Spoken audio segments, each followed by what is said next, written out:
April 29, 2018। জান্নাতের কথাতে সেদিন ঘুরতে বের হলাম।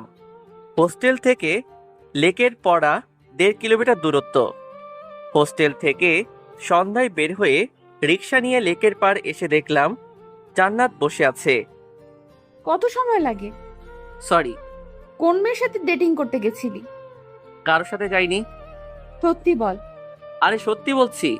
তা তুই কি আমাকে গোলাম পেয়েছিস? গোলাম না বউ। তোকে আমি। আচ্ছা বাবু, আমি সরি। চল কোথায়? সামনে।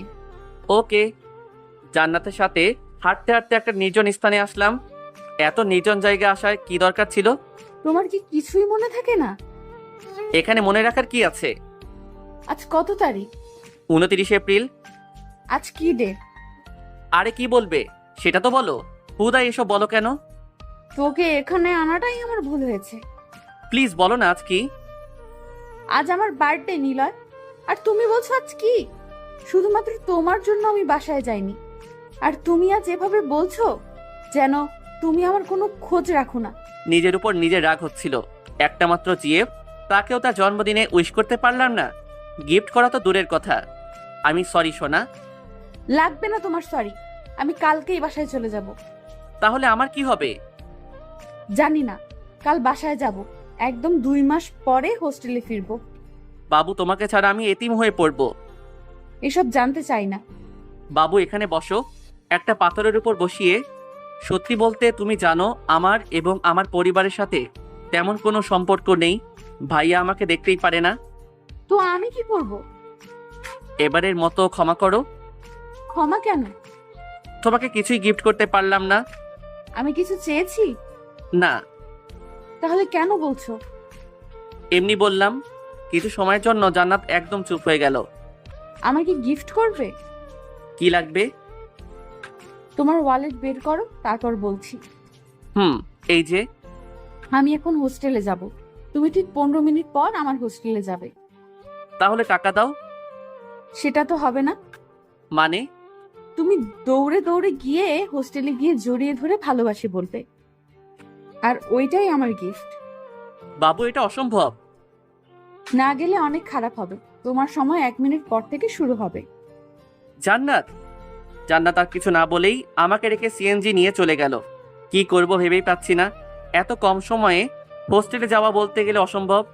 এক মুহূর্ত দাঁড়িয়ে না থেকে দৌড়াতে শুরু করলাম। 5 মিনিট দৌড়ানোর পরেই যেন শরীরটা হাঁপিয়ে আসছিল। যখনই মেইন রোড পার হতে যাব, ঠিক তখনই একটা গাড়ি এসে মেরে দেয়। ভাগ্য ভালো ছিল, গাড়ির স্পিড কম ছিল, না হলে খুব তাড়াতাড়ি উপরে পৌঁছে যেতাম।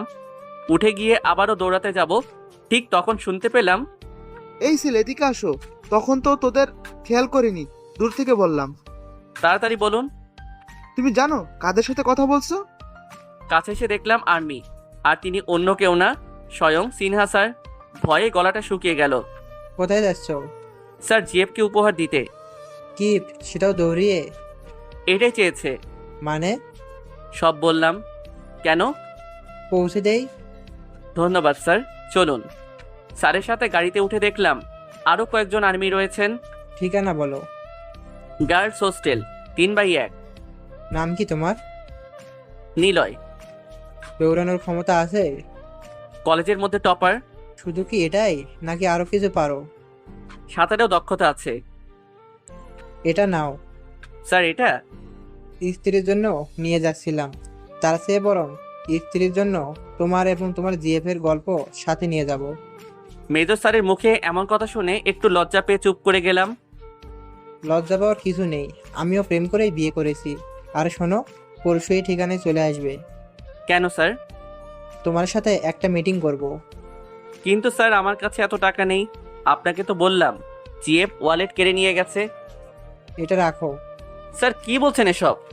এখন ধার দিচ্ছি, যখন সফল হবে তখন ফিরিয়ে দিবে। Okay sir. স্যারের সাথে কথা বলতে বলতে হোস্টেলে চলে আসলাম। মোবাইলে সময় দেখতে গিয়ে দেখলাম ফোন নষ্ট হয়ে গেছে। বুঝতেই পারছি না সময় এখনো আছে কিনা। স্যার আসছি। সাবধানে থেকো। ধন্যবাদ স্যার।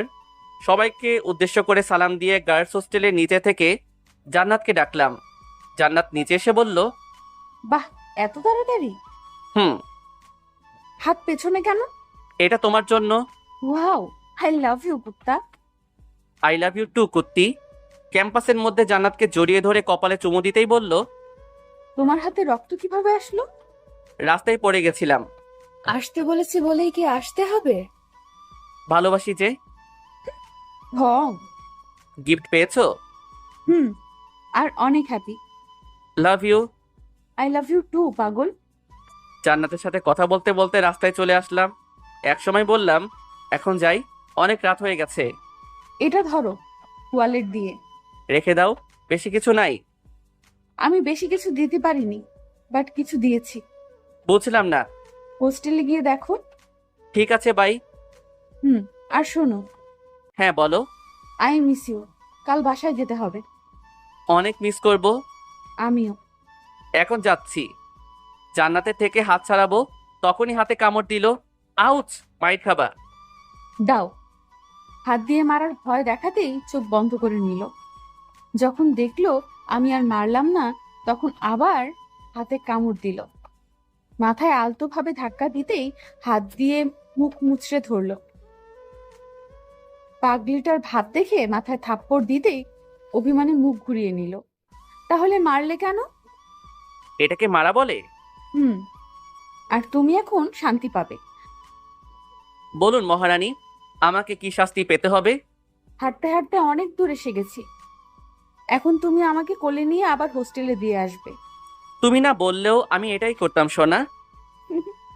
জান্নাতকে কোলে তুলে হাঁটাতে অনেকটা কষ্ট হচ্ছিল, যা জান্নাত ঠিকই বুঝতে পারছিল। তাই কোল থেকে নেমে কাঁধে উঠল। কাঁধে কেন? তোমার ঘাড়ে কামড় দিব তাই। মাইট দিব। তাই? এমন করবে না। কেন? আমার সুরসুরি পায়। জান্নাতকে কাঁধে করে নিয়ে হোস্টেলে এসে নামিয়ে দিলাম। ছাড়তে ইচ্ছে করছে না। পাগলি যাও, ঘুমাও এখন। এটা দাও। কেউ দেখে ফেলবে। দিবি কি না? রাগ দেখাও কেন? হুম। তাহলে কাকে রাগ দেখাবো বলো? হ্যাঁ হয়েছে, এখন আসো। জান্নাতের ঠোঁটে আলতো করে ভালোবাসার রং এঁকে দিয়ে চলে আসলাম। পরের দিন বাস স্টপে জান্নাতকে সাথে নিয়ে একটা বেঞ্চের উপর বসে দুজন কথা বলছিলাম। শোনো, হ্যাঁ বলো। আমার দিকে তাকাও। ওকে বাবু, তাকালাম। জড়িয়ে ধরো। পাবলিক পিটাইবে, কাঁধের উপর মাথা দিয়েই থাকো। তাহলে পাপ্পি দাও। তুমি কি আমাকে মাইট খাওয়াতে চাইতেছো? প্লিজ না। প্লিজ প্লিজ প্লিজ আমি কিন্তু প্লিজ। জান্নাতের ওই মায়াবী চেহারা দেখে হেরে গিয়েছিলাম। হ্যাঁ, আমার নিজেরও ইচ্ছা করছিল সেদিন জান্নাতকে জড়িয়ে ধরে বসে থাকতে, কিন্তু আশেপাশে লোকজনের ভিড়ে কিছুই করা হয়নি। জান্নাতকে সামনে এনে কপালে চুমু দিয়ে বসিয়ে দিলাম। হঠাৎ হাসি শব্দ পেয়ে বাম দিকে তাকিয়ে দেখলাম কয়েকটা কাপল আমাদের দেখে মিটমিট করে হাসছে। নিজে একটু লজ্জা পেয়ে যাই। পাগলিকে বললাম, এমন পাবলিক প্লেসে করা ঠিক না। তবু পাগলির জন্য লজ্জা পেতে হচ্ছে। হঠাৎ কাঁধে কারো হাত পেয়ে পেছনে ঘুরলাম। বয়স্ক দুজন দম্পতি আসলো। অনেক সুখী হবি তোমাদের নতুন জীবনে। ধন্যবাদ চাচা, আর আমাদের জন্য দোয়া করবেন যেন খুব তাড়াতাড়ি আমাদের সংসারে একটা বেবি আসে। অবশ্যই মা। এটুকু বলেই তারা চলে গেল। ওই পাগলি, আমাদের বিয়ে কবে হলো শুনি? তুমি কি চাও এখন আমি তোমাকে কামড় দেই? কালকের কামড়ের ব্যথা কমেনি, এখন কামড় দিলে সব দাঁত ফেলে দিব। যা, কথা নেই। আচ্ছা, ফেলবো না। জান্নাতের সাথে কথা বলতে বলতে বাস চলে আসলো। বাস আসাতে দুজনের মনই খারাপ হয়ে গেল। মলিন চেহারা নিয়ে দাঁড়িয়ে গেল। নিজের খেয়াল রেখো। তুমিও। আর কখনো কোনো মেয়ের দিকে তাকাবে না। যদি আমি জানতে পেরেছি তুমি অন্য মেয়ের দিকে তাকিয়েছো, তাহলে তখনই ব্রেকআপ। অনেক মিস করব। আমি অনেক বেশি। আই লাভ ইউ পাগল। I love you too my পাগলি। I love you 3। এখন ওঠো, বাস ছেড়ে দিবে। তোমাকে ছাড়তে মন চাইছে না। কিন্তু যেতে তো হবে। বাই। বাই। জান্নাত বাসে ওঠার পর সিটে বসে বাইরে তাকালো। জানালা দিয়ে বিদায় জানাতেই বাস তার আপন গতিতে চলে গেল। পাগলিটা চলে গেল। অনেক ভালোবাসি। জান্নাতকে ছাড়া একটা দিন থাকা আমার জন্য কতটা কষ্টের সেটা অনেক আগেই বুঝতে পারছিলাম। দিনটা কোনো রকম কাটিয়ে রাতে রাফির ফোন দিয়ে জান্নাতকে কল দিয়ে অনেকটা সময় কথা বলে ঘুমাতে যাব। তখন কিছু একটা মনে করে ওয়ালেট বের করতেই মনে পড়ল আর্মি মেজর সিনহা স্যার আমাকে ক্যাম্পে যেতে বলেছেন। পরের দিন বন্ধুদের কাউকে কিছু না বলে স্যারের দেওয়া ঠিকানায় চলে গেলাম। তখন কিছুটা ভয় পেয়ে গেছিলাম। এখানে কেন? জি, এখানে কি চাই? মেজর স্যারের সাথে দেখা করতে আসছি। চলো আমার সাথে। জি। লোকটার সাথে হাঁটতে হাঁটতে একটা ক্যাম্পিংয়ের ভিতরে নিয়ে আসলো। স্যার, ছেলেটা আপনার সাথে দেখা করতে আসছে। রশিদ, তুমি যাও। ও কি স্যার? লোকটা চলে যেতেই মেজর স্যার দাঁড়িয়ে কাছে এসে টেবিল থেকে ওনার বন্দুক, একটা পতাকা এবং একটা ওয়ালেট উপরে ছুড়ে দিল। কিছু সময়ের জন্য মেজর স্যারকে পাগল মনে হয়েছিল ওনার এমন কাজের জন্য।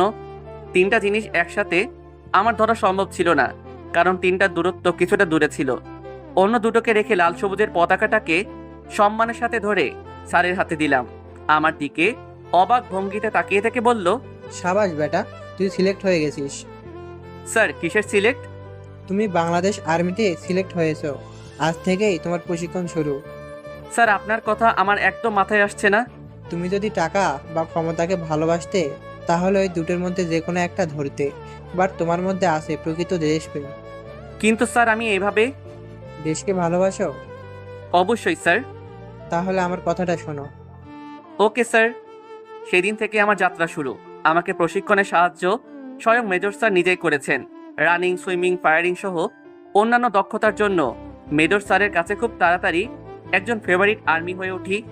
কিন্তু তখন আমি ক্যাপ্টেন হয়ে উঠিনি। টানা 2 মাস ট্রেনিং শেষ করে একটা মিশনের জন্য সৈন্য সিলেক্ট করছিল। তখন মেজর স্যারের অনুমতিতে সেই মিশনে আমাকে সিলেক্ট করা হয় সেকেন্ড লেফটেন্যান্ট হিসেবে। সৌভাগ্যক্রমে মিশনে আমরা সাকসেসফুল হই। তখন ক্যাপ্টেন রশিদ স্যার বলেছিলেন, নিলয়ের মধ্যে অনেক দক্ষতা আছে, সবাই চাইলে ওকে বাংলাদেশ সিক্রেট আর্মিতে রাখা যায়। রশিদ স্যারের কথাটা শুনে অনেক ভালো লাগছিল, কারণ আমারও ইচ্ছা নিজের পরিচয় লুকিয়ে সবার কাজ করে যাব। ব্যাস, সেদিন বাংলাদেশ আর্মির সকল বড় স্যাররা বৈঠকে বসে এবং একটা সিক্রেট টিম গঠন করেন, যেখানে ক্যাপ্টেন হিসেবে ছিলেন জায়েদ স্যার। ক্যাম্প থেকে ফিরে এসে হোস্টেলে কাউকে পেলাম না, কারণ সবাই কলেজে ছিল। বিকেলবেলা সবাই হোস্টেলে আসতেই এক গাধা বকা শুনিয়ে জান্নাতকে কল করে হোস্টেলে আসতে বলে। সেদিন জান্নাত অনেক কান্না করেছিল। আমাকেও অনেক মিথ্যা বলতে হয়েছিল, কারণ আমি একজন সিক্রেট লেফটেন্যান্ট।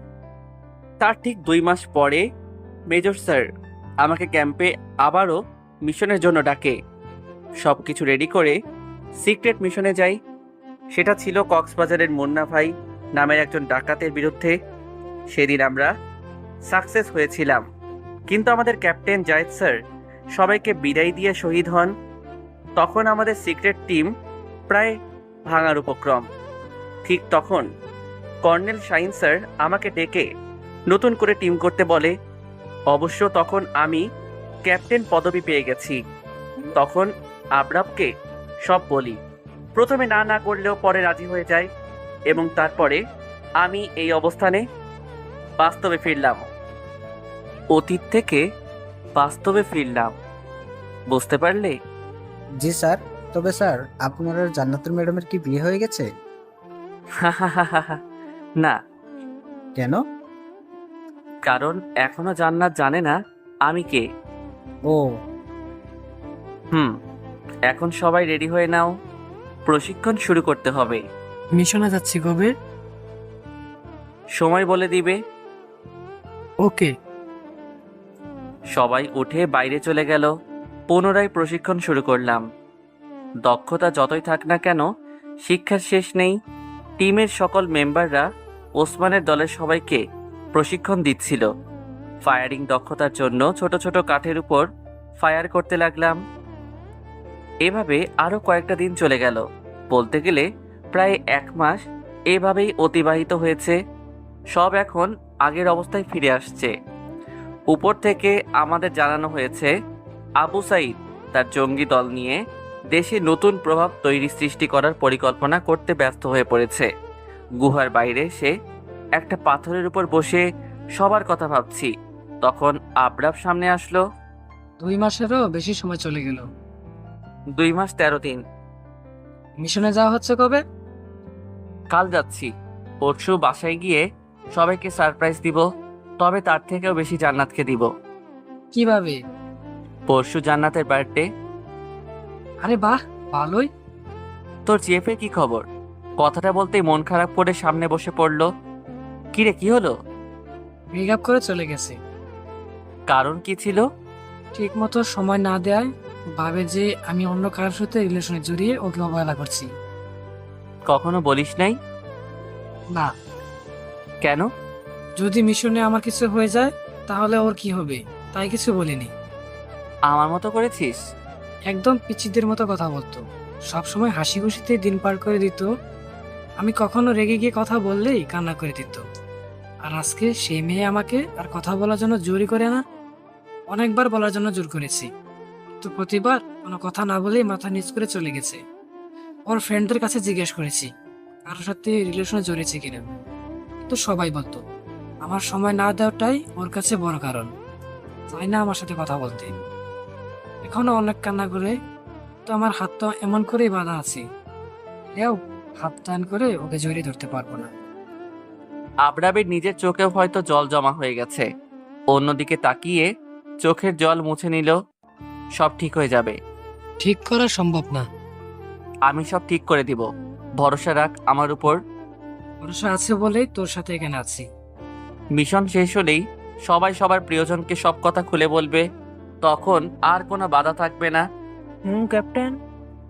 পেছনে ঘুরে দেখলাম অন্য সবাই দাঁড়িয়ে আছে। আরে তোমরা সবাই? শুনছিলাম তোমার কথা। আমিও আমার আম্মুকে বলতে পারবো, আম্মু তোমার ছেলে বেকার না, তোমার ছেলে দেশকে রক্ষা করতে গেছিল, স্বপ্নটা পূরণ হবে রে। সবার স্বপ্ন পূরণ হবে। তুই কি এখানেই থাকবি? কেন? মিশনের জন্য সবকিছু প্রস্তুত করতে হবে। তার আগে একটা কথা, কি ক্যাপ্টেন? সবাই মন দিয়ে মিশনে কাজ করতে হবে। Yes captain. বাধা আসলে? ধ্বংস করব, বাধা দিলে? খতম করব। কে আমরা? বাংলাদেশি সৈন্য। এখন চলো। সবার সাথে গুহার মধ্যে চলে আসলাম। এখন শুধুমাত্র আগামীকালের জন্য অপেক্ষা। পরের দিন বিকেলবেলা সবাই মিশনের জন্য বের হলাম। বিকেলবেলা বের হওয়ার কারণ, সূর্য হেলে গিয়ে রোদের আলো দেয়, যেটা সরাসরি আবু সাইদ এবং তার জঙ্গি দলের চোখে গিয়ে পড়ে। উসমানের নৌযান দিয়ে নদী পার হয়ে অন্য পারে আসলাম। সব দিকে তাকিয়ে অনেক বেশি অ্যাক্টিভ হয়ে সামনের দিকে অগ্রসর হতে লাগলাম। সবাই সাইলেন্ট স্লাইড ব্যবহার করো। Yes captain. কিছুটা যাওয়ার পর চোখে পড়ল একদল জঙ্গি পাহারা দিচ্ছে। পুনরায় সবাইকে বিভক্ত হতে বলে আক্রমণ করতে বললাম। বলতে গেলে চারিদিক থেকে ঘিরে নিলাম। ইয়ারফোনে হাত দিয়ে ফায়ার বলতেই সবাই মিলে ফায়ারিং শুরু করে দিল। কিছু বুঝে ওঠার আগেই সবাই লুটিয়ে পড়ল। সামনের দিকে যাব, তখনই মনে হলো কেউ একজন কথা বলার জন্য চেষ্টা করছে। ঘুরে দেখলাম সেখানে থাকা একটা জঙ্গি ট্যাঙ্কের কাছে যাচ্ছে। দেরি না করে ফায়ার করে সামনের দিকে অগ্রসর হলাম। পাহাড়ের উপর থেকে দূরবীন দিয়ে দেখলাম আবু সাইদ তার কিছু জঙ্গিদের সাথে কথা বলছে। কানে হাত নিয়ে পাইলটকে নক দিলাম। Yes captain. কত দূর তোমরা? তুমি যখন বলবে তখনই আমরা ফেলে দিব। গুড। আর এবার যেন একদম চলে না যাওয়া হয়। তেমন ভুল আর হবে না। না হলেই ভালো। আমরা কি এখন গ্রেনেড ছাড়বো? না, যখন বলবো তখন। ওকে ক্যাপ্টেন। সবাই অনেক সতর্ক হয়ে পাহাড়ের উপর থেকে আস্তে আস্তে নিচে নামতে শুরু করলাম। নিচে এসে সবাই সবার পজিশন নেওয়ার পর ইফতিকে বললাম বিস্ফোরণ ফেলাতে। দেরি না করে দ্রুত কয়েকটা বোমা ছুড়ে দিল। স্বাভাবিক হওয়ার আগেই আমরা আমাদের ফায়ারিং চালাতে শুরু করলাম। তবে এটা সাইলেন্ট বন্দুক না। যখন জঙ্গি দল পাল্টা জবাব দেওয়ার জন্য ফায়ার সাথে ট্যাঙ্ক আক্রমণ শুরু করে দিল, তখন মাহিকে বললাম, মাহি নেটওয়ার্ক তৈরি করো খুব তাড়াতাড়ি। Yes captain. 1 মিনিটের মধ্যে নেটওয়ার্ক স্থাপন করে ইয়েস বলল। পাইলট শুনতে পাচ্ছো? ইয়েস ক্যাপ্টেন বলো। আমাদের থেকে 50 মিটার পূর্ব থেকে শুরু করে গ্রেনেড হামলা করো। ওকে ক্যাপ্টেন। মুহূর্তের মধ্যে গ্রেনেড হামলার ফলাফলে আবু সাইদের প্রায় সবগুলো ট্যাঙ্ক এবং 2/3 জঙ্গি মরে গেল। আবু সাইদকে তখনও সবাই রক্ষা করার জন্য তার চারপাশ ঘিরে দাঁড়িয়েছিল। সামনের দিকে যেতেই শুরু হলো আরেক ভয়ানক আক্রমণ, যেটা আমরা কখনো ভাবতেও পারিনি। অনেকগুলো মিসাইল একসাথে করে আক্রমণ করতে শুরু করে দিল। এমন ভয়ানক আক্রমণ কখনো দেখা হয়নি আমার। উসমানের টিমের কিছু সংখ্যক সৈন্য সাথে সাথেই প্রাণ হারালো। মৃতদের দিকে তাকিয়ে অনেক কষ্ট হচ্ছিল, তার থেকেও বেশি রাগ হচ্ছিল। পুনরায় গ্রেনেড হামলা করার জন্য বলতেই শুরু হলো গ্রেনেড হামলা। সাথে নিয়ে সামনের দিকে দৌড়াতে শুরু করলাম। দ্রুত সবার কাছে এসে লুকিয়ে পড়লাম। আড়াল থেকে ফায়ার করে জঙ্গিদের হামলা করলাম, কিন্তু এখনো তাদের মিসাইল আক্রমণ শেষ হয়নি। অনেক সৈন্য ইতিমধ্যে মারা গেছে। আড়াল থেকে লক্ষ্য করলাম আশিকের কাছেই মিসাইল আক্রমণ করার স্থান। দেরি না করে আশিককে নক করলাম। Yes captain. তোমার সামনে মিসাইল আক্রমণ চলছে। ক্যাপ্টেন। একসাথে 5টা বোমা বিস্ফোরণ করে আমার কাছে চলে আসো। জ্যাকেট থেকে বোমা বের করে মিসাইলের দিকে ছুড়ে দিয়ে দৌড়ে আমার দিকে চলে আসতে যাবে, তখনই পায়ে গুলি লেগে পড়ে যায়। এক মুহূর্ত আড়ালে না থেকে আশিকের সামনে এসে ফায়ার করতে লাগলাম। এই সময়টার মাঝে আশিককে দ্রুত সরে যেতে বললাম। আশিক, তুমি দ্রুত আমার লুকানো জায়গায় চলে যাও। কিন্তু ক্যাপ্টেন, আমি ঠিক আছি। যেটা বলছি সেটা করো। আশিক লুকিয়ে পড়তে এক হাত দিয়ে ফায়ার এবং অন্য হাত দিয়ে গ্রেনেড মারতে লাগলাম। শুধু আমি নিজেই না, আর্মি টিম সাথে ওসমানের সকল সৈন্য চারদিক থেকে জঙ্গিদের আক্রমণ শুরু করে দিল। হঠাৎ লক্ষ্য করলাম একটা গাড়ি নিয়ে দ্রুত গতিতে চলে যাচ্ছে। সেখান থেকে সরে এসে গাড়ির টায়ারে ফায়ার করে গাড়িটা থামিয়ে দিলাম। গাড়িতে আর কেউ না, জঙ্গি ক্যাডার আবু সাইদ। হাতে বন্দুক নিয়ে আমাকে গুলি করার আগে ওর হাতে গুলি করে বন্দুক ফেলে দিলাম। কাছে গিয়ে বন্দুক দিয়ে কয়েকটা মারতে বসে পড়লো। মন চাইছিল এখনই ওকে খুন করে ফেলি। অনেক ইচ্ছা ছিল তোকে নিজের হাতে খুন করব, কিন্তু তোর মৃত্যু তো ওসমানের হাতেই হবে। মাহিকে নক দিলাম। মাহি, ওসমান কোথায়? মিসাইলের আক্রমণে আঘাত পেয়েছে, হয়তো বাঁচা সম্ভব না। দ্রুত আমার কাছে নিয়ে আসো, আমি জঙ্গিদের পেছনে। ওকে ক্যাপ্টেন। সাইদকে জিজ্ঞাসা করছি কেন সবার এতটা ক্ষতি করেছে, কিন্তু কুত্তার বাচ্চা চুপচাপ বসে আছে। হঠাৎ খেয়াল করলাম অনেকগুলো বিস্ফোরণ হলো। বুঝতে বাকি থাকলো না সেটা আমাদের টিম বিস্ফোরণ করিয়েছে। কিছু সময় পরের ওসমানকে সামনে আনা হলো। দেখে বোঝা যাচ্ছিল ওসমান আর বাঁচবে না, কিন্তু তার ইচ্ছাটাকে তো পূরণ করাই যায়। বন্দুক হাতে দিয়ে বললাম, ওসমান, তোর স্বপ্নটা আজ পূরণ করে নে। ওসমান ভাই, আমাকে দয়া করে মাফ করে দে। আমি এক্ষুনি এখান থেকে চলে যাব, আর কখনো বাংলাদেশে আসবো না। ওয়েট, তুই আসবি না মানে? তুই কোথা থেকে বাংলাদেশে আসছিস? বার্মা থেকে। ক্রোধটা যেন বেড়েই চলেছে। ওসমান, ফায়ার কর। ভাই, আমাকে ক্ষমা করে দে, আমি তোর পায়ে পড়ি, আমাকে মারিস না। আমিও তোর পায়ে ধরছিলাম আমার স্ত্রী সন্তানকে ছেড়ে দিতে, কিন্তু তুই সেটা শুনিস নাই। তোকে আমি কি করে ছেড়ে দিই বল? আল্লাহর কসম লাগে, আমাকে। কোনো কথা বলতে না দিয়ে ফায়ার করলো। প্রথম গুলিটা ওসমান চালালেও পরে সবাই মিলে আবু সাইদকে শুট করতে লাগলো। দীর্ঘশ্বাস ফেলে ওসমানকে নিয়ে এগোতে যাব, ঠিক তখনই একটা স্যালুট দিয়ে সেখানেই শেষ নিঃশ্বাস ত্যাগ করলো। নিজে না চাইতেও চোখ দিয়ে জল গড়িয়ে পড়ল। যে মানুষটা আমাদের এতটা সাহায্য করলো, নিজের পরিবারকে হারালো, আজ সেই মানুষটা নিজের প্রাণ হারালো সেই জানোয়ারের আক্রমণে। নিজ হাতে নেটওয়ার্ক তৈরি করে ওসমানের সকল মৃত সৈন্য এবং ওসমানের মৃতদেহ নিয়ে নৌযানে ওঠার পর পাইলটকে বললাম সব জায়গা ধ্বংস করে দিতে। ওসমানের গুহাতে এসে সব মৃত ব্যক্তিদের শুয়ে দেয়া হলো। পালকে বলে আশিকের গুলি বের করতে বললাম। নদী থেকে সবাই হাত মুখ ধুয়ে গুহায় আসলাম। স্যার, একটা কথা ছিল। হ্যাঁ বলো। ওসমান ভাই তো চলে গেল, এখন আকাশের কি হবে? সেটা নিয়ে কোনো চিন্তা করো না, আকাশকে আর্মি থেকে মাসে মাসে টাকা পাঠানোর ব্যবস্থা করে দিব খুব শীঘ্রই। আর জানাজা করতে কত দেরি হবে? কবর খুঁড়া অনেক আগে থেকেই শুরু হয়েছে। আমরা এখনকার মসজিদের ইমামকে বলে আসতে বলছি। ও, রাত প্রায় 10টার সময় সব কিছু শেষ করার পর আবারও গুহাতে চলে আসলাম। কাল সকাল হতেই আমাদের চলে যেতে হবে। সবাইকে বলতে পারবো নিজের পরিচয়। জান্নাতকেও সারপ্রাইজ দিতে পারবো। নিশ্চয়ই পাগলিটা বকা দিবে, মারবে, কিন্তু কিছু সময় পরেই আবার ভালোবাসবে। এসব ভাবতে ভাবতে কখন যে ঘুমিয়ে গেছি নিজেই বলতে পারবো না। পরের দিন মাহির ডাকে ঘুম থেকে উঠে স্বাভাবিক হলাম। গাড়িতে সময় দেখতেই দেখলাম প্রায় 11টা ছুঁই ছুঁই। গতকাল অনেক ধকল গেছে, তাই এমনটা হওয়াই স্বাভাবিক। ওসমানের সাথে কাজ করা সকলকে উদ্দেশ্য করে বললাম, অনেক অনেক ধন্যবাদ আমাদের এবং দেশ থেকে জঙ্গি মুক্তি করার জন্য। তবে আপনাদের সকলের কাছে আমার একটা অনুরোধ আছে। জি বলুন। আমি চাই আপনারা এই বন্দুকের ব্যবহার ছেড়ে দিবেন, একদম আগের জীবনে ফিরে যাবেন। কথাটা শুনে সবাই সবার সাথে কথা বলতে লাগলো। হঠাৎ মাঝখান থেকে কেউ একজন বলে উঠল, ঠিক আছে স্যার, আমরা সকালে এটার ব্যবহার ছেড়ে দিব। এটা হাতে নিয়েছিলাম শুধু প্রতিশোধ নেওয়ার জন্য, যা এখন খতম হয়েছে।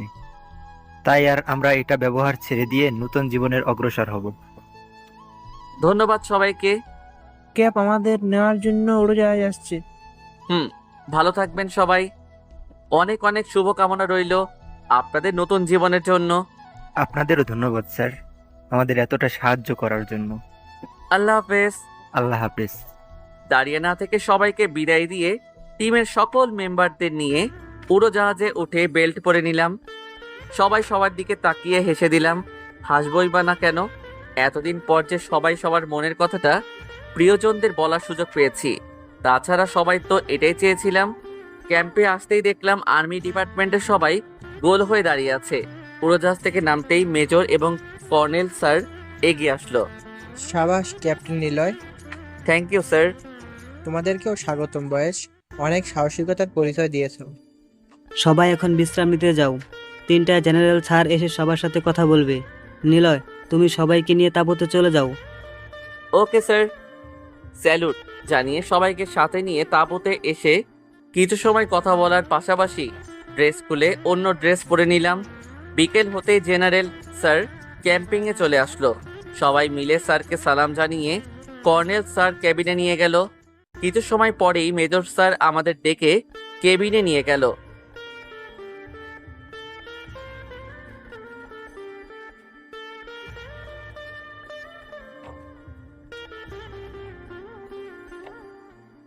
স্যার, এটা আমাদের শুধুমাত্র দায়িত্ব ছিল।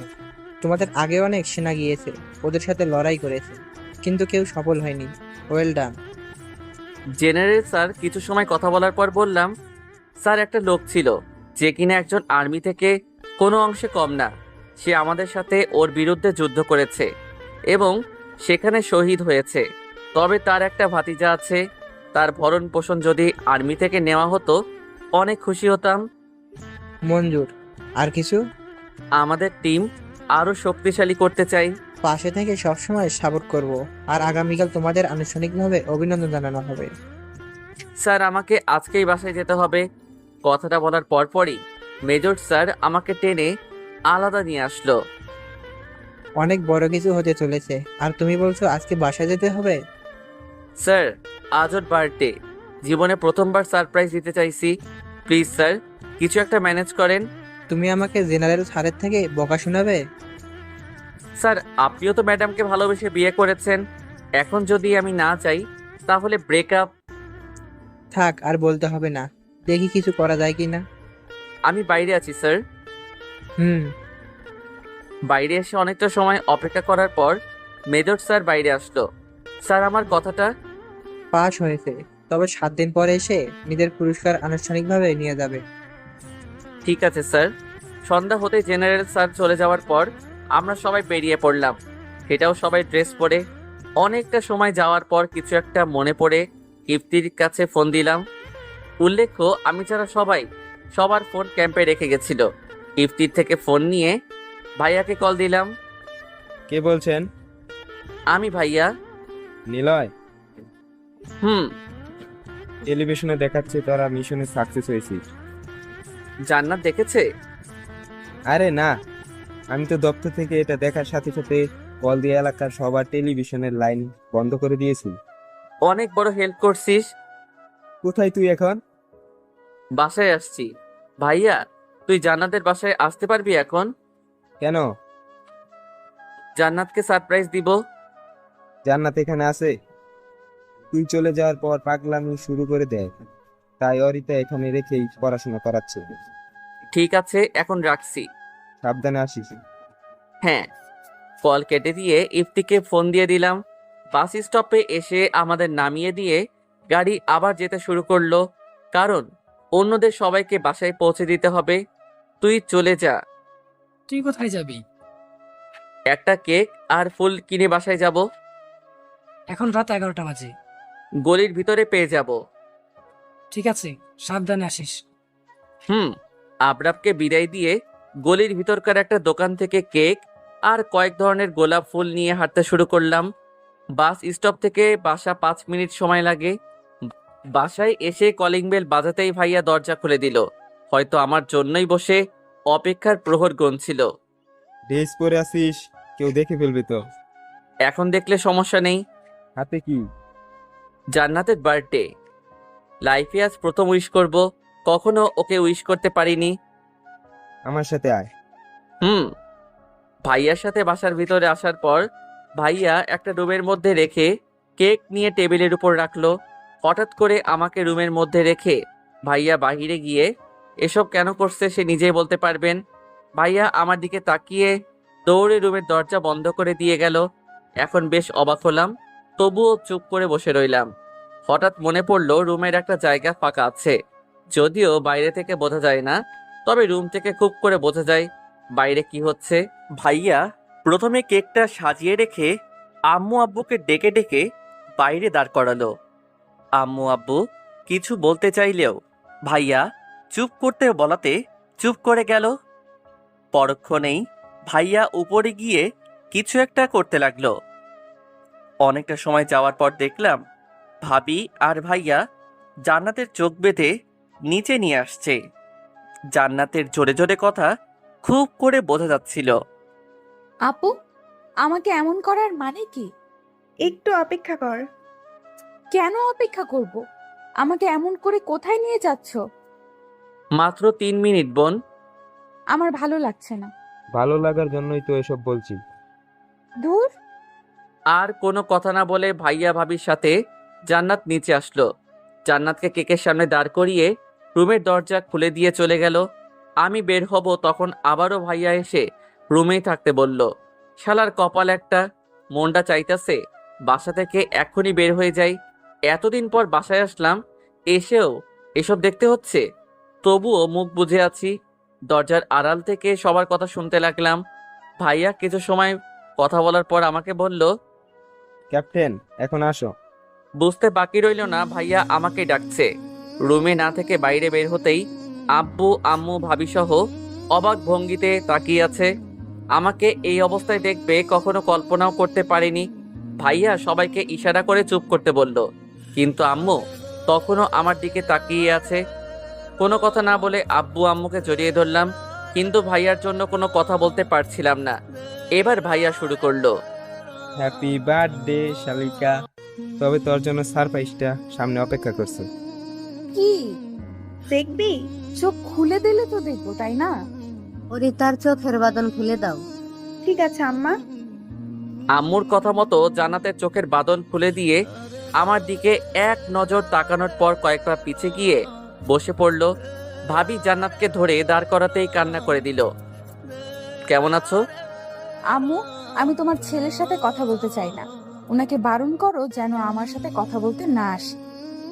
আম্মু মানে? তোদের কথা সবাই জানে। ও। কেক কাটা শেষ করে জান্নাতের সাথে রুমে আসলাম। এখনো কান্না করতেই আছে। টেবিলের উপর ফুলটা রেখে দাঁড়াতেই দৌড়ে এসে জড়িয়ে ধরলো। আরে কান্না করছো কেন? তুই আমাকে মিথ্যা কথা বলেছিস সব সময়।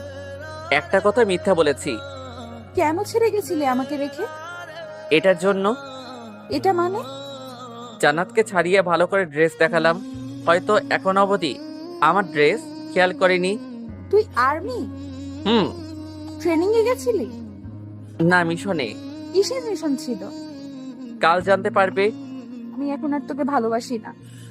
তাহলে জড়িয়ে আছো কেন? এটা তো এমনি, কিন্তু এখন আর ভালোবাসি না। তাহলে আবার মিশনে যেতে হবে দেখছি। বারণ করেছি তুই, যা। আচ্ছা, এখানে বসো। হুম। বিছানার উপর বসিয়ে দিয়ে ফ্রেশ হতে গেলাম। বাথরুম থেকে বের হয়ে এসে দেখি জান্নাত টেলিভিশন অন করছে। কি দেখছো? এটা কি দেখাচ্ছে? আমাদের মিশনের স্থান। তুই এতটা ডেঞ্জারাস জায়গা মিশনের জন্য গেছিলি? কেন? যদি কিছু হয়ে যেত? মরে যেতাম। অনেকদিন পর দেখলাম। আমাকে একবার বলতে পারতে। তুমি জানো না আমাকে কতটা ভালোবাসি, নাকি ওখানে গিয়ে অন্য কোনো মেয়ের সাথে রিলেশনে জড়িয়েছো? পাগলির এমন কথা শুনে হেসে দিলাম। হাসছো কেন? মিশনে মেয়ে নেই, আর আমাদের টিম সিক্রেট ছিল। ও, অনেক ক্ষুধা লাগছে। একটু দাঁড়াও, আমি এক্ষুনি খাবার নিয়ে আসছি। তাড়াতাড়ি, ওকে? হুম। জান্নাতের রুম থেকে বের হতেই টেলিভিশনের দিকে নজর দিলাম। সিক্রেট মিশনের টিমের কথা বলছে। জেনারেল স্যার সব মিডিয়ার কাছে আমাদের কথা বলছে। প্রতিটা চ্যানেলে আমাদের সাকসেসফুল মিশনের কথা বলা হচ্ছে। নিজের মধ্যেও ভালো লাগছে মিশনে সাকসেস হয়ে, তবে কিছুটা খারাপ লাগছে। মিশনে অনেকগুলো প্রাণ গেছে, অনেক সাহায্য করেছে আমাদের, কিন্তু দুর্ভাগ্য তারা যুদ্ধে শহীদ হয়েছে। রুমের মধ্যে এসব ভাবতে ভাবতে জান্নাত এসে টেলিভিশন বন্ধ করে দিল। কি হলো? এখন খাবার খাও। তুমি খাইয়ে দাও, আমি টেলিভিশন দেখছি। নিচের হাত নেই? হাতের মালকিন তো আমার সামনে। পুরাতন ডায়লগ। দাও। হা করো। হুম। এখন আমাদের বিয়ে হবে। বিয়ে মানে? আমাদের বিয়ে হবে না? জান্নাতকে খাবার প্লেট পাশে রাখতে বলে জিজ্ঞেস করলাম, আমাদের বিয়ে কেন হবে? কেন, তুমি আমাকে বিয়ে করবে না? বিয়ে করব, কিন্তু দেরি হবে। দেরি না, 2 মাস পরই আমাদের বিয়ে হবে। পাগল হয়ে গেছো? যা হওয়ার হয়েছে, বিয়ে হবে এটাই ফাইনাল। পারবো না বিয়ে করতে। সেটা তো সময় বলে দিবে কুত্তা। তোর জন্য এত সময় অপেক্ষা করে আছি, কবে আসবি? আর তুই এখন বলছিস বিয়ে করার দেরি আছে? দেরি আছে। কিছু না বলে প্লেট রেখে উঠে চলে যেতে লাগলো। কোথায় যাচ্ছ? জাহান্নামে। রাগ করছো? তাতে কার কি আসে যায়? চাই তো, আমার যে অনেক কষ্ট লাগে পাগলিটার জন্য। তোর আজাইরা কথা বাদ দিয়ে খাবার খেয়ে ঘুমিয়ে যা। তুমি খাইয়ে দিবে না? না। কেন? আমার ইচ্ছা। Good night. আর কোনো কথা না বাড়িয়ে রুম থেকে চলে গেল। অনেক ক্ষুধা লাগছিল, তাই নিজ হাতেই খাবার খেতে হলো। লক্ষ্য করলাম হাতের অনেক জায়গা ক্ষত হয়ে কেটে গেছে, আবার কোথাও কোথাও আঙুলের ছ্যাঁক লেগেছে। খাবার শেষ করে ড্রেস চেঞ্জ করে নিয়ে জান্নাতের রুমের কাছে আসলাম। দরজার বাইরে থেকে ডাকতেই জান্নাত দরজা খুলে দিয়ে আবার বিছানায় শুয়ে পড়ল। দরজা বন্ধ করে জান্নাতের পাশে শুয়ে বলতে লাগলাম, এতই যদি রাগ থাকতো তাহলে দরজা খুলে দেওয়ার কি দরকার ছিল? তোকে কিন্তু এখন সত্যিই মারবো আমি। মারার সাহস আছে? কুত্তা, বের হ তুই। রাগ হচ্ছে কিন্তু। তুই বের হ। কোথায় যাব? রুমের বাইরে। সত্যি যাব? হ্যাঁ, যা। ওকে, যাচ্ছি। জান্নাতকে রেখে উঠতে যাব, তখনই কান্না করে টি শার্ট টেনে ধরলো। পেছনে ঘুরে তাকালাম। কি হলো? কেউ আমাকে ভালোবাসে না, সবাই আমাকে রেখে দূরে চলে যায়। তুমি নিজেই তো বললে এখান থেকে চলে যেতে। তাই বলে যেতে হবে? হবে। যখন সবাইকে রেখে একদিন আমি নিজেই চলে যাব, তখন বুঝবে। সব সময় আজে বাজে কথা বলতে খুব ভালো লাগে। আচ্ছা, আমি সরি। দেখো আমি কান ধরছি। চুপ করে থাকাতে দাঁড়িয়ে কান ধরে উঠবস করতে শুরু করতেই চোখের জল মুছে ছাদে উঠে গলাটা শক্ত করে জড়িয়ে ধরলো। ইচ্ছে করে ফ্লোরে শুয়ে পড়লাম। আমার উপর জান্নাত। শরীরে একটু শক্তি নেই, আমাকে ধরে রাখতে পারে না। একদম শক্তি নেই। এখন কি এইভাবে ফ্লোরে শুয়ে থাকবো? তুমি উঠতে দিলে তো উঠবো, তাই না? আমি তো উঠবো না, এভাবে থাকবো। তোমার এই বদভ্যাস কি কখনো যাবে না? না, একদম যাবে না। আমাকে ঘুরতে দাও। উল্টো দিকে শুয়ে জান্নাতের হাতে হাত রাখলাম। শুকিয়ে গেছে একদম। সুইসাইড করতে গেছিলাম। কেন? কেন মানে? তুই জানিস না কেন সুইসাইড করতে গেছিলাম? না বললে জানবো কি করে? তোর জানা লাগবে না। রাগ করো কেন? আমার ইচ্ছা। শুনো। কি? অনেকদিন এটা স্বাদ দেওয়া হয়নি, আজ কি পাবো? তখনই করতে চেয়েছিলাম, কিন্তু আম্মু আব্বুর জন্য করতে পারিনি। তাই বলে এখন দিব সেটা ভেবো না। জান্নাতের কথা শুনে ভ্রু কুচকে তাকিয়ে বললাম, এখন কি হলো যে দিবা না? ইচ্ছা নাই তাই।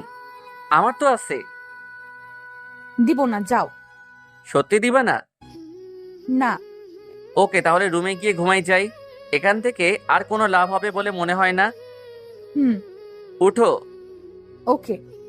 জান্নাত আমার থেকে উঠতেই দাঁড়িয়ে জান্নাতের দিকে দেখে এক চিলতে হাসি দিয়ে রুম থেকে বের হয়ে আমার রুমে এসে রুমটা লক করে ঘুমিয়ে গেলাম। পরের দিন বাইরে থেকে ভাবির আম্মুর ডাকে ঘুম থেকে উঠলাম। ফ্রেশ হয়ে নিচে এসে দেখলাম জান্নাত ছাড়া সবাই আছে। বেশ অবাক হলাম, সবাই আছে বাট জান্নাত কোথায় গেল? ভাবি, জান্নাত কোথায়? ঘুমাচ্ছে। ও, কেন? আবার যাবি কবে? সঠিক সময় নেই, মিশনের জন্য যখন তখন চলে যেতে হবে। ও, তুই আর্মি কিভাবে হলি? আজ আর বলতে বাধা নেই, সবাইকে শুরু থেকে বলতে লাগলাম। সব খুলে বললাম। জান্নাতের পাগলামোর জন্যই তাহলে এটা হয়েছে? হুম। এখন তাহলে জান্নাতকে বিয়ে করে নে, তাইলেই হয়। আম্মু, আমি জান্নাতকে বিয়ে করতে চাই না। কেন? না মানে করব, বাট একটু সময় নেওয়ার পর। কত সময় পর? যতদিন না তোদের বাচ্চা হয় ততদিন। মায়ের খাবি? আমাদের বাচ্চা নেওয়া দেরি আছে। আমার বিয়ে করাও অনেক দেরি আছে। বাচ্চা হলে তুই বিয়ে করবি তো? আগে হোক তারপর। আগে বল। হ্যাঁ, বাচ্চা হলে করব। বৌমা, বাচ্চা নিয়ে নাও। হুম। বুঝতে পারছিলাম ভাবির মতের বিরুদ্ধে আব্বু কথাটা বলল। ভাবিকে দেখে ঠিক বোঝা গেলেও চেহারা দেখে ঠিকই বোঝা যাচ্ছিল সে এখনই বাচ্চা নিতে রাজি না। কিন্তু বিয়ের পর বাচ্চা নিতে কেন এত সমস্যা হবে? ভালোবেসে বিয়ে করেছে, আর সংসারকে আরো জোরালো করতে হলে সন্তান অনেক বেশি জরুরি। ভাইয়ার দিকে তাকাতেও বুঝলাম সে নিজেও নারাজ। সবাইকে এমন দেখতে ভালো লাগছিল না, তাই বললাম, তোমাদের বাচ্চা নেওয়ার আগেই আমরা বিয়ে করব। নাস্তা শেষ করে জান্নাতের রুমে এসে সোফার উপর বসে ফোনে গেম খেলতে শুরু করলাম। অনেকটা সময় যাওয়ার পর জান্নাত ঘুম থেকে উঠে আমাকে দেখতে পেয়ে বলল, লুচু, তুই এখানে? তোর বাপের বাসা এটা যে থাকতে পারবো না? তুই আমার রুমে কেন আসছিস? বাসার সব রুম আমার। ওকে, তাহলে আমি আজকেই তোর বাসা ছেড়ে চলে যাব। দেখ, আমার রাগ তুলবি না। তুললে কি করবি? এমন কিছু করব যা তুই স্বপ্নেও ভাবতে পারবি না। আমার কথা শুনে জান্নাত হো হো করে হেসে দিল। তোর কিছুই করার সাহস নাই, রুম থেকে বের হ। তোর ল্যাপটপের পাসওয়ার্ড কি সেটা আগে বল। নিলয় কুত্তা ইংরেজিতে। মজা করছি না, সত্যি। আমিও না। ধুর। আর কোনো কথা না বাড়িয়ে জান্নাত চলে যাবে তখন বলে গেল, পাসওয়ার্ড নিলয় জান্নাত। বসে না থেকে ল্যাপটপ অন করে ওয়েবসাইটে গিয়ে আমার নিজ ইমেইল অ্যাকাউন্ট লগ ইন করে সিক্রেট আমি ডিপার্টমেন্টে গিয়ে নিউজ দেখতে লাগলাম। অনেকটা সময় যাওয়ার পর জান্নাত রুমে এসে সোজা কোলের উপর বসে জড়িয়ে ধরলো। পাগড়িটাকে এক হাত দিয়ে জড়িয়ে নিয়ে অন্য হাত দিয়ে কাজ করতে লাগলাম। জান্নাত মন খারাপ করে ছাদে গেছে। প্রথমে যেতে না চাইলেও পরে রাগানোর জন্য গেলাম। দোলনার উপর বসে বসে চিপস খাচ্ছেন। মন খারাপ, তবুও যেন খাওয়া বাদ যাবে না। জান্নাতের পাশে বসতেই কিছুটা সরে গেল। তাও তো। চিপস খাওয়া শেষ করে ছাদ থেকে চলে যাবে তখন হাত ধরলাম। কোথায় যাচ্ছ? নিচে। যেতে হবে না। কেন? আমরা এখনো প্রেম করব। No thanks. তোকে। উঠে কোমর ধরে কাছে টেনে নিলাম। কি হচ্ছে এসব? প্রেম। এটা ঠিক না। কোনটা? যেটা করছো। এখনো তো কিছুই করিনি, বাট এখন শুরু করব। কি করবে? জান্নাতের গাল দুটো ধরে দুজনের ঠোঁট এক করে নিলাম। কিছু সময় যেতেই জান্নাত আমার থেকে ছুটে গিয়ে বলল, আমাকে বিয়ে করবি না? তাহলে আমার সাথে এসব কেন? বিয়ে তো করব, কিন্তু সেটা কিছুদিন পরে। তাহলে এসবও কিছুদিন পরেই করবি। যদি এখন করি? তোর খবর আছে। কি করবে? চিৎকার করবো কিন্তু। বারণ করছে কে? সত্যি বলছি। করো, চাইলে তোমার সাথে আমিও করব। পাগল ছাগল। ছাগল না, শুধু পাগল। কাল কলেজে যাবে? হুম। চলো ঘুরতে রাতে যাব। রাতে কেন? ভূত দেখাবো তাই। তৈরি থেকো তাহলে। দুজন অনেকটা সময় কথা বলার পর নিচে চলে আসলাম। রাত হতেই দুজন বের হলাম। জান্নাত শাড়ি আর আমি ভাইয়ার একটা পাঞ্জাবি পরে রাস্তার পাশ দিয়ে দুজন দুজনের মতো হাত ধরে হাঁটছি। জান্নাত, যদি আমাকে আবারও যেতে হয় কি করবে তুমি? মিস করবো। ভুলে যাবে না তো? ভোলার হলে আগেই ভুলে যেতাম। হুম। ওই শোনো। বলো। বলে না। তুমি বাচ্চা নাকি? বাচ্চাই তো। মাইর দিব? রাতে তো খাবার খেলাম, মায়ের কিভাবে হজম করবো? আগে বললে খাবার আর খেতাম না। ঢং করতে ভালোই জানো। তোমার থেকে শিখছি। আমি কবে শিখাইলাম? তোমার সাথে থাকতে থাকতে শিখে গেছি। এখন কোলে নাও। নিচ্ছি। Good boy. এত মোটা হয়েছে কেন? ওই চুপ। প্রয়োজন হলে আরো মোটা হবে। কোনো সমস্যা? একদমই না। আমার কি সমস্যা হবে? শুধু থানায় পুরুষ নির্যাতন করব তোমার নামে। চুপ। কোন কুত্তিকে করে নিলাম? কথায় কথায় কামড় দেয়।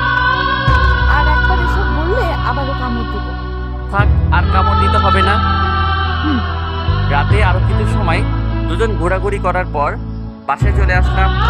জান্নাতকে রুমে রেখে আমার রুমে এসে ফ্রেশ হয়ে ঘুমিয়ে গেলাম। কয়েকটা দিন বাসাতেই কেটে গেল। কলেজে যাওয়ার জন্য রেডি হয়ে নিচে এসে নাস্তা করে জান্নাতের সাথে কলেজের পথে রওনা দিলাম। এখন যেন কোনো মেয়ের দিকে তাকানো না দেখি। তাকালে কি হবে? তোর চোখ তুলে নেবে। তাহলে তোমাকে দেখবো কি করে শুনি? আমাকে দেখতে হবে না, তোমাকে আমি দেখতে গেলেই হবে। আচ্ছা, শুধু তোমাকেই দেখবো। মনে থাকবে? হ্যাঁ, থাকবে। আমার কিউট বাবু। দুজন কথা বলতে বলতে কলেজে আসার পর জান্নাতের সাথে কিছু সময় কথা বলার পর যা দুই একটা ফ্রেন্ড হয়েছে তাদের কাছে গেলাম। বন্ধুদের কাছে যাওয়ার পর প্রথমে উত্তম মধ্যম দেওয়ার পর বসালো। শালা, তুই আর্মি হওয়ার পরেও কেন আমাদেরকে বলিস নি? জানলি কি করে আর্মি? সারা বাংলাদেশ জানে, আর আমারও জানবো না? তাহলে এটাও জানিস আমরা সিক্রেট ছিলাম? তাই বলে বলবি না? এখন তো জানিস। নিলয়, তোর সাথে আমার কিছু কথা আছে। হ্যাঁ, বল। কিছু সময় চুপ থাকার পর খুব শান্তভাবে বলতে লাগলো। আইরিনকে ছাড়া আমি কখনো হেঁটে হতে পারবো না। বলিস নাই? অনেকবার বলতে চেয়েছি, কিন্তু আমার কথাই শুনে না। ও জানে তুই আর্মি? আমার ফ্রেন্ডরা বলছে জানে। কলেজে আসছে? হ্যাঁ, আসছে। তুই জানলে কি করে? সালা, ভাবি ওই আমার, আমি খোঁজ নেবে না তো কে নেবে? ভাবির চোখেই দেখবি। তোরা থাক, আমরা আর আমি কথা বলে আসছি। তাহলে আমরা আসি। কোনো দরকার নেই ভাই, সালা ফেল করবি যা। ওদের কোনো উত্তর না দিয়ে আবরাবকে নিয়ে আইরিনকে খুঁজতে শুরু করলাম। আইরিন অনার্স সেকেন্ড ইয়ারে, মানে আবরাবের থেকে 2 ইয়ার জুনিয়র।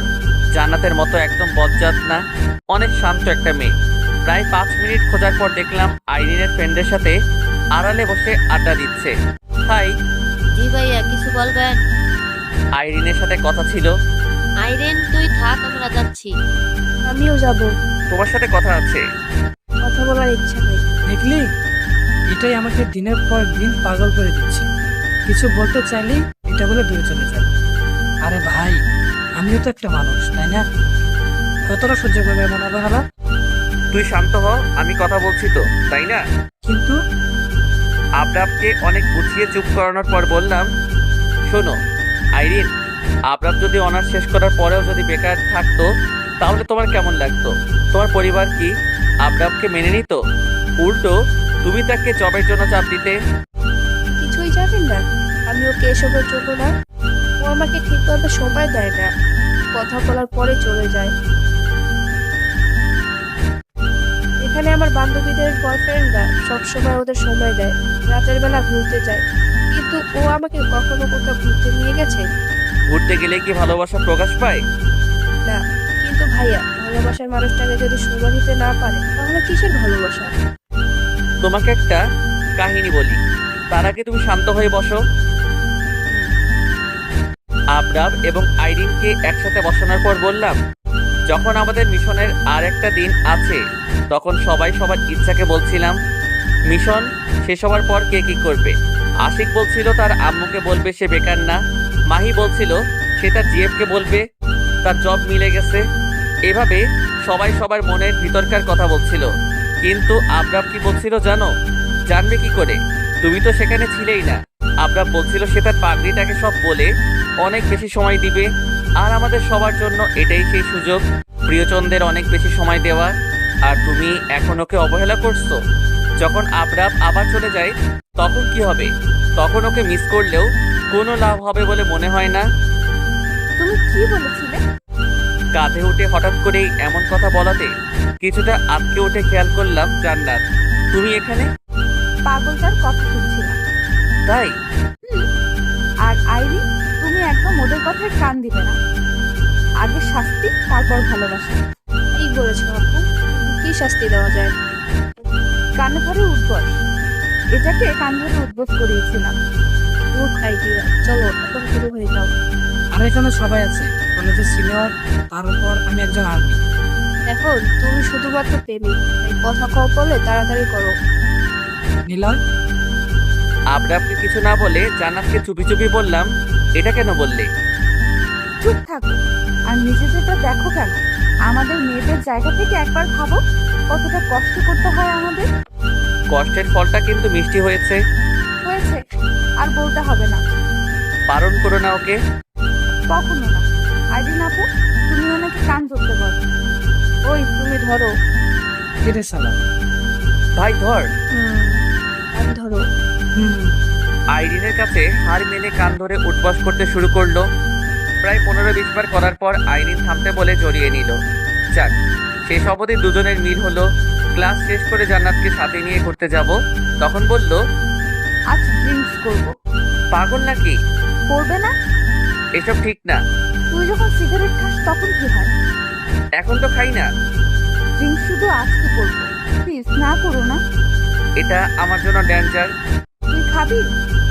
আরে এমন করছো কেন? আগে রাজি হ। জাস্ট আজকে, ওকে? ওকে। কথা না বাড়িয়ে জান্নাতকে সাথে নিয়ে বাসায় আসার আগে 2টো বোতল কিনে ব্যাগের মধ্যে নিয়ে বাসায় চলে আসলাম। রাতের বেলা ছাদে দাঁড়িয়ে আছি, তখন ভাইয়া আসলো। কি করিস? ছাদে যাওয়ার জন্য রেডি হও। মজা নিস? তুই এখানে কেন? ভাবি রুম থেকে বের করে দিয়েছে নাকি? সব সময় মজা করিস না। আচ্ছা, তোদের মাঝে কি কোনো সমস্যা হয়েছে? কেন? সন্তান নেওয়ার কথা বলাতে দুজনের চেহারা খারাপ দেখালো। সত্যি বলতে আমরা দুজন ওয়াদা করেছি 1 বছর পর সব সিদ্ধান্ত নিব, আর আমাদের মাঝে এখন ঝগড়া চলছে। বাট বোঝা তো যায় না। সবার সামনে চুপ থাকি। ও, 2 ভাই কথা বলছি, তখন ভাবি ছাদে এসে আমাকে না দেখে বলল, ছাদে একা না থেকে খেতে আসুন, সবাই খাওয়ার জন্য অপেক্ষা করে আছে। আপনি যান, আমি আসছি। আপনি করে কেন? বললাম না ঝগড়া হয়েছে। তোদের ঝগড়া জোস। আর বলিস না ভাই, অনেক কষ্টে আছে। আশা থামিয়ে চল। ছাদে না থেকে দুজন নিচে আসলাম। ডিনার শেষ করে জান্নাতকে চোখের ইশারা করে বললাম রুমে আসতে। রুমে এসে ড্রিঙ্ক সাজাচ্ছি, তখন জান্নাত এসে বসলো। বমি করে দিবে না তো? আগেও কয়েকবার বান্ধবীদের সাথে খেয়েছি। মদখোর। চুপ, রেডি করো। কথা না বাড়িয়ে বোতল খুলে গ্লাস দিতেই জান্নাত খেয়ে নিল। এত জলদি কেন? আরে তুই দে। হোয়াট ইজ তুই? শালা, কথা না বাড়িয়ে তাড়াতাড়ি দে না। তোমার খেতে হবে না? প্লিজ বেবি, রাগ করো না। আমি এ তো এমনি বলছি। জানি কিভাবে বলছো। বোতল থেকে গ্লাসে নিয়ে দুজন খেতে লাগলাম। একটা সময় জান্নাত আমার শরীরে পড়ে যেতেই আর কিছু মনে নেই। পরের দিন সকালে ঘুম থেকে উঠে মাথাটা প্রচন্ড ব্যথা করছিল। ঘড়িতে সময় দেখে অনেক অবাক হলাম। প্রায় 11টা বেজে গেছে। সচরাচর আমার কখনো এমন হয় না। আজ কেন এমন হলো মাথায় আসছে না। আর জান্নাত কোথায় গেল? পাগড়িটা তো আমার সাথেই ছিল। ঘুম থেকে উঠে ফ্রেশ না হয়েই জান্নাতের রুমে গিয়ে দেখলাম বসে ফোন টিপছে। কি করো? তুমি কখন উঠলে? মাত্র উঠলাম। কেমন লাগছে? মাথাটা ব্যথা করছে। ঠিক হয়ে যাবে। তুমি কখন রুম থেকে আসছো? ভোর রাতে। তবে তোমার ড্রিঙ্ক করা একটু বেশি হয়েছে, তাই মাথা ব্যথা করছে। আমার তো কিছু মনেই পড়ছে না। কিছু মনে পড়ছে না? না গো, ফ্রেশ হয়ে নাও। তোমাকে দেখতে ইচ্ছে করছিল তাই আসলাম। ফ্রেশ হয়ে নাও। তুমি চলো। আমি কেন? ব্রাশ করিয়ে দিবে। ঢং বাদ দাও, এখন চুপচাপ রুমে গিয়ে ফ্রেশ হয়ে নাও। যদি না যাই? রুম থেকে বের করে দিব। তাই বুঝি? তাই। তাহলে বের করে দাও। ইচ্ছা নাই। আর এখন ঢং বাদ দিয়ে চলো, ফ্রেশ হবে। চলো। জান্নাতের সাথে রুমে এসে ফ্রেশ হয়ে সকালের খাবার খেয়ে রুমে এসে বসতেই জান্নাত আর ভাবি রুমে আসলো। ফ্রি আছিস? হ্যাঁ, কেন? বাসায় যেতে হবে। আমাকেও? হ্যাঁ। কেন? অনেকদিন যাওয়া হয় না, আর জান্নাত নিজেও যেতে চাইছে। তুমি থেকে যাও। অনেকদিন হলো আব্বু আমার সাথে তেমন কথা হয় না। তুমি ফোন ভাঙার পর থেকে আব্বু ফোন দিয়ে মাঝে মাঝে কথা হয়। কবে যাবে? আজকে। আর আমি? আমাদের রেখে চলে আসবি। তাহলে জান্নাতের সাথে সময় কাটাবো কি করে? তুই কিছুদিন থাকার পর চলে আসবি তাহলে। দেখো ভাবি, তোমার আর ভাইয়ার মাঝে ঝগড়া হয়েছে, তাই বলে আমাদের টানছো কেন? কে বললো ঝগড়া হয়েছে? কাল ছাদে ছিলাম আমিও। ও, জান্নাত ইশারা করে জানতে চাইলে চুপ থাকতে বলি, জান্নাত এখানে থাকবো। না, আমি কেন থাকবো? কারণ তুমি আমার বউ। বিয়েই হলো না, আইসে বউ বানাতে। এই মেয়ে, এত কথা বলো কেন? যেটা বলছি সেটাই হবে। ইচ্ছে হলে যাবো, না হলে নাই। আমি যাবো। তাহলে রেডি হও। এখনই? হ্যাঁ, কোনো সমস্যা? না, কোনো সমস্যা নাই। রেডি হ, রেডি হও। তাড়াতাড়ি। ভাবি রুম থেকে চলে যাওয়ার পর জান্নাতকে পেছন থেকে জড়িয়ে নিয়ে বললাম, কি হয়েছে পাগলিটার?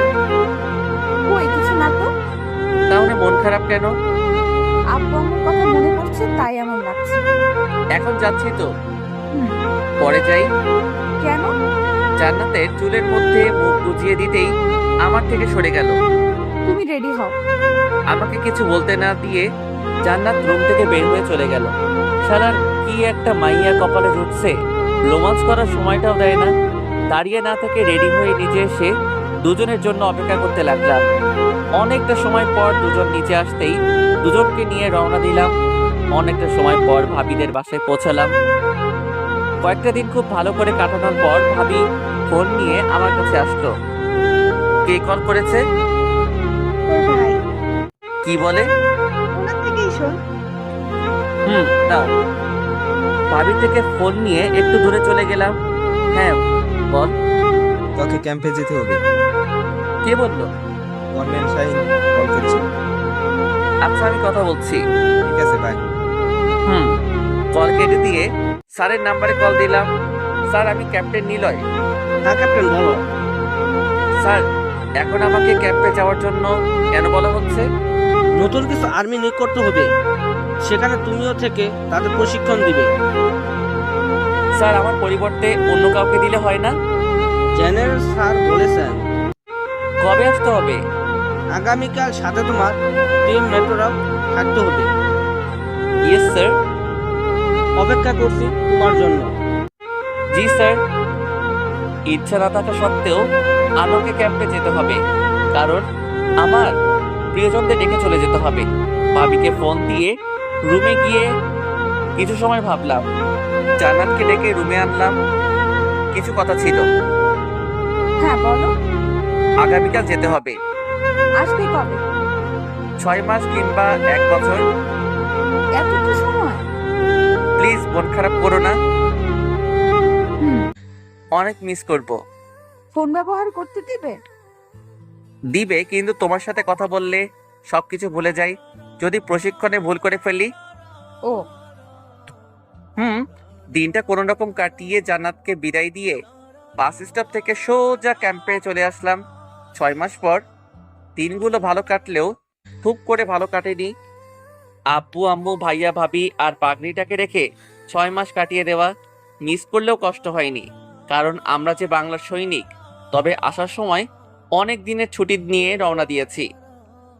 পাশের সিটে ইপ্তি বসে আছে, তবে দুজন শুধু মনের সাথে কথা বলছি।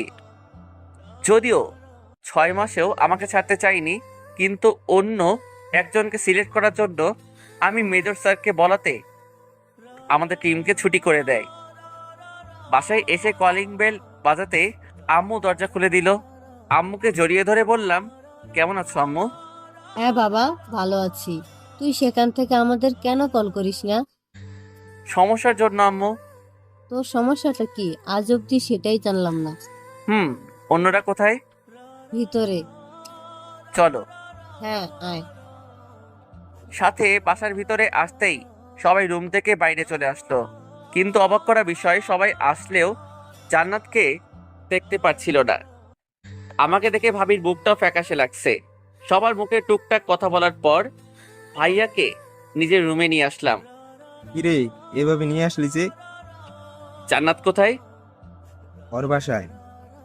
আমাদের এখানে নাই কেন? জান্নাত নিজে থেকে আসতে চায় না। কেন? জানি না। তুই বাসায় গেছিলি? না। তাহলে বলছিস যে? অরিতা বলেছে, তবে আমি ওদের বাসায় গিয়ে জান্নাতের সাথে কথা বলতে চাইলেও আমাকে বারণ করে। এটার জন্য অনিতার সাথে মাঝে মধ্যেই ঝগড়া হয়, তাই আর বলি না। চল। কোথায়? ওদের বাসায়। এখন? হ্যাঁ এখন। কিন্তু আমাকে হ্যাপি দেখতে চাস? ঠিক আছে চল। কাউকে কিছু না বলে দুই ভাই জান্নাতের বাসার উদ্দেশ্যে রওনা দিলাম। বাসায় এসে কলিং বেল বাজাতেই আন্টি এসে দরজা খুলে দিল। তোমরা এখানে? জান্নাত কোথায়? রুমে আছে। ওকে, নিচে আসতে বলুন। তোমরা বসো, আমি আসছি। আন্টি আমাদের রেখে উপরে চলে গেল। প্রায় 10 মিনিট পর নিচে আসলেও এসেছে শুধু একা। মা, জান্নাত কোথায়? ও আসতে চাইছে না। ভাইয়া তুই থাক, আমি আসছি। বুঝিয়ে কথা বলবি। দৌড়ে রুমে এসে দরজা নক করলাম। কয়েকবার দরজাতে মারার পর দরজা খুলে আমাকে দেখে আবার যখন বন্ধ করে দিবে তখনই হাত দিয়ে ধাক্কা দিয়ে দরজা খুলে রুমের ভিতর গিয়ে ঠাস করে 2টো থাপ্পড় মেরে দিলাম। সমস্যা কি তোর? বাসায় তুই যাস না, ভাইয়া আসতে চাইলে তোর আপু আসতে দেয় না, এখন তোর মা তোকে ডাকাতেও তুই কেন নিচে আসছিলি না? জান্নাত চুপ হয়ে আছে। তোকে চুপ থাকতে বলছি। সরি। সমস্যা কি সেটা বল। নিলয়, আমি প্রেগনেন্ট। প্রেগনেন্ট মানে? হ্যাঁ, আমি প্রেগনেন্ট। কথাটা শোনার পর কেমন জানি মাথাটা ঘুরতে শুরু করে দিয়েছে। ওর পেটের দিকে তাকিয়ে দেখলাম অনেকটা উঁচু হয়ে আছে। এমন কোনো কিছু কখনো আশা করি নাই। তবুও নিজেকে স্বাভাবিক করে শান্ত কণ্ঠে বললাম, সন্তানের বাবা কে? জান্নাত চুপ করে আছে। সন্তানের বাবা কে? সন্তানের বাবা কে? তুই নিজেই। ভাবি তুমি এখানে? তুই নিজেই এই সন্তানের বাবা। পাগল হয়ে গেছো? পাগল তো তুই ছিলি, যেদিন তুই ড্রিঙ্কস করে অসচেতন ছিলি। মানে? আপু প্লিজ বলো না। আর একবার কথা বললে এখানেই তোকে মেরে ফেলবো। আর তুমি বলো। এবার ভাবি বলতে শুরু করলো। সেদিন তুই অনেক বেশি ড্রিঙ্কস করেছিলি। জান্নাত যখন তোর শরীরের উপর পড়ে যায় তখন তুই ওকে এমনভাবে দেখছিলি যেটা স্বয়ং জান্নাত ছাড়া আর কেউ জানে না। ড্রিঙ্কস অবস্থায় তুই জান্নাতের সাথে তোর যৌন মিলন হয়, যার ফলস্বরূপ জান্নাতের গর্ভে তোর সন্তান বেড়ে উঠছে। তুমি এসব জানলে কি করে? জান্নাত চায় না এটার জন্য তোর কোনো সমস্যা হোক। আমার কি সমস্যা হবে? সেটা জান্নাত বলতে পারবে। ভাবিকে কিছু না বলে জান্নাতের দিকে তাকিয়ে বললাম, কি সমস্যা? কোনো সমস্যা না। বলবি নাকি মাইর খাবি? তুমি বলেছিলে তোমার সাথে কথা বললে তুমি প্রশিক্ষণে সব ভুলে যাও, তাই কাউকে জানাইনি। ভাবি তুমি বাইরে যাও। ঠিক আছে। আমার ইচ্ছা করছে তোকে এখন মাইর দিতে। সরি। আরে এটা আমাদের সন্তান। আমাকে বললে আমার থেকে আর কেউ এত খুশি হবে না। আর তুই আমার থেকে লুকাইছিস। সরি। কোনো সরি নাই, শাস্তি পেতে হবে। কি শাস্তি? পরশু আমাকে বিয়ে করতে হবে। আমি রাজি। রাজি? ওলে বাবুলে, থাপ্পড় অনেক জোরে লেগেছে বুঝি? মেরে এখন আদর করতে আসছে। আচ্ছা এখন আমি সর। জড়িয়ে ধরো। আসো। জান্নাতকে বাহু ধরে নিয়ে বললাম, অনেক ভয় পেয়ে গেছিলাম। ও রাগ হচ্ছিল অনেক। তাই? হুম। আই লাভ ইউ পাগল। আই লাভ ইউ টু বেআইন। আমাদের সম্পর্ক কি বলো তো? বর বউ। আরে না, প্রথমে ব্রেকআপ তারপর বেয়ার। এক্স যখন বেআইন।